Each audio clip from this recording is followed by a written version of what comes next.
మహబూబ్ నగర్ వెళ్దాం. అక్కడ మా ప్రతినిధి ప్రదీప్ మనకి అందుబాటులో ఉన్నారు. అక్కడ ప్రధానంగా చూసుకుంటే తెలంగాణలో అత్యధికంగా వెనుకబడిన జిల్లా జోగులాంబ గద్వాల జిల్లాగా, ఇక అతి తక్కువ విద్యావంతులు ఉన్న ప్రాంతం గట్టు. అలాగే జోగులాంబ గద్వాల జిల్లాలో వెనుకబడిన ప్రాంతం గట్టు మండలంగా ఉన్నటువంటి పరిస్థితి కనిపిస్తుంది. జీవనం కోసం వలసలు వెళ్తున్నటువంటి గట్టు ప్రాంతం వాసులు పూర్తి స్థాయిలో ఏదైతే వెనకబడిపోవడం, వలసలు కూడా ఎక్కువగా వెళ్తున్నటువంటి పరిస్థితి కనిపిస్తుంది. తెలంగాణ వచ్చి ఏళ్ళు గడుస్తూ ఉన్నా ఇంకా అభివృద్ధి కానటువంటి పరిస్థితి గట్టు మండలానికి సంబంధించినటువంటి ప్రాంతంలో కనిపిస్తున్నటువంటి పరిస్థితి. ఇక సరైన వసతులు కూడా పూర్తిగా లేకపోవడం, చదువుకోవడానికి విద్యా వసతులు కూడా లేనటువంటి పరిస్థితి కనిపిస్తుంది. ఏంటి అసలు అక్కడ ఉన్నటువంటి పరిస్థితి ఏంటి, పూర్తి అప్డేట్స్ ఏంటి ప్రదీప్ చెప్పండి.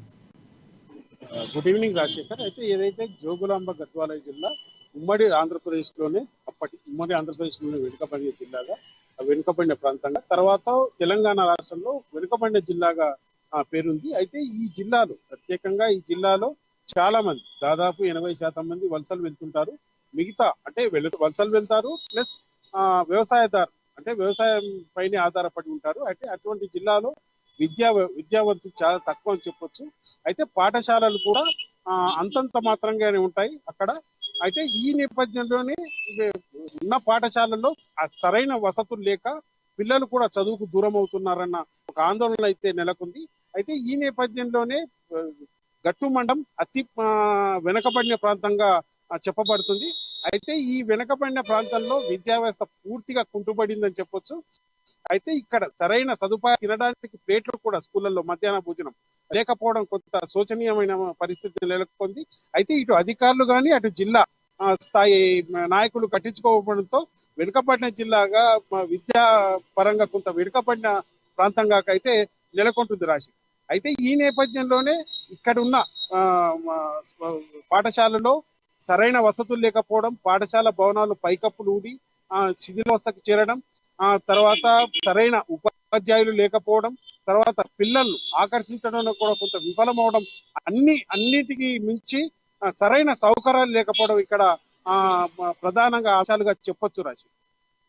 రైట్. అక్కడ ఉన్నటువంటి అంటే జీవన పరిస్థితులు కూడా కొంత ప్రభావం అండి. తల్లిదండ్రులకు ఉన్నటువంటి ఆర్థిక స్తోమత కానీ, లేకపోతే అక్కడ ఉన్నటువంటి స్థితిగతుల నేపథ్యంలో వలస వెళ్ళిపోవడం, పిల్లలు కూడా చదువుకు దూరం అయిపోయినటువంటి పరిస్థితులు కూడా ఉన్నాయని మనం అనుకోవచ్చు. అలాగే ఇంకొకటి అంటే వలసలు నివారించడంలో కానీ, విద్య ఆర్థికంగా అక్కడ అభివృద్ధి చెందడానికి ప్రభుత్వం సంబంధించిన అధికారులు కానీ, ప్రభుత్వం కానీ ఎలాంటి చర్యలు తీసుకోలేదు ఎంతవరకు. ఎందుకంటే దాదాపుగా 9 ఏళ్ళు దిగ్విజయంగా పూర్తి చేసుకుని దశాబ్దోత్సవాలు నిర్వహిస్తున్న నేపథ్యంలో ఇప్పటికీ కూడా చాలా ప్రాంతాల్లో జోగులాంబ గద్వాల జిల్లా అంటే ప్రధానంగా గట్టు మండలం గురించి మాట్లాడుకుంటున్నాం కాబట్టి అలాంటి ప్రాంతాలు ఇప్పటికీ అదే వెనకబడతారని ఉండడానికి ప్రధాన కారణం అంటే ప్రభుత్వ వైఫల్యంగా మనం భావించాల్సిన అవసరం ఉందంటారు.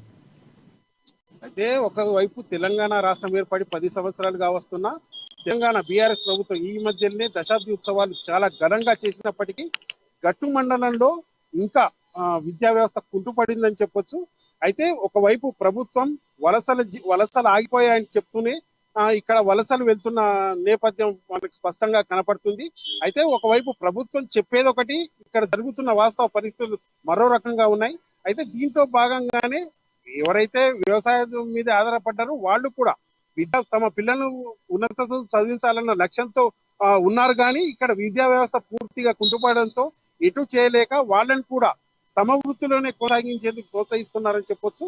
అయితే ఈ నేపథ్యంలోనే జిల్లా అధికారులు కూడా మనబడి కార్యక్రమంలో భాగంగా కూడా ఇక్కడ తల్లిదండ్రులను కానీ అటు విద్యార్థులను కూడా ఆకర్షించలేకపోయారని కూడా చెప్పొచ్చు.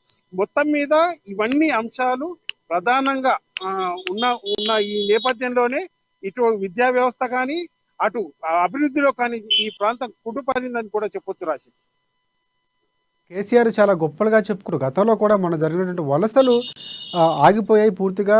ఆంధ్రాకి వలస వెళ్ళేవారు ఇప్పుడు అక్కడి నుంచే మన దగ్గరికి వలసలు వచ్చి ఇక్కడ పనిచేసుకున్న పరిస్థితి, అంత అభివృద్ధి చెందామని మనం చెప్తున్నటువంటి నేపథ్యం కూడా కనిపించింది. అయితే ఇక్కడ మాత్రం పూర్తిగా దానికి భిన్నంగా ఉన్నటువంటి పరిస్థితి. కానీ ఇక్కడ ఉన్నటువంటి ఈ ప్రాంతానికి సంబంధించిన నివేదిక తీసుకుని వెళ్ళి ప్రభుత్వంకి పూర్తి స్థాయిలో అందిస్తే అక్కడ ఉన్నటువంటి వసతులు ఏ విధంగా అభివృద్ధి చేయొచ్చు, పూర్తి స్థాయిలో పిల్లలకి ఎలాంటి విద్యా విధానాన్ని అందించాలంటే ఏ కార్యక్రమాలు చేపట్టాలనే దాని మీద ప్రభుత్వం కసరత్తు ఏమైనా చేసే అవకాశం ఏమైనా ఉందా? అంటే ఎన్నికల్లో జరుగుతున్న నేపథ్యంలో అక్కడ ఉన్నటువంటి ప్రాంత నాయకులు ఏమైనా స్పందించి ఇలాంటి నివేదిక ఏదైనా ఇవ్వగలిగితే ప్రభుత్వం ఏదైనా ఒక కార్యాచరణ రూపొందించే అవకాశం ఏమైనా ఉండొచ్చు కదా.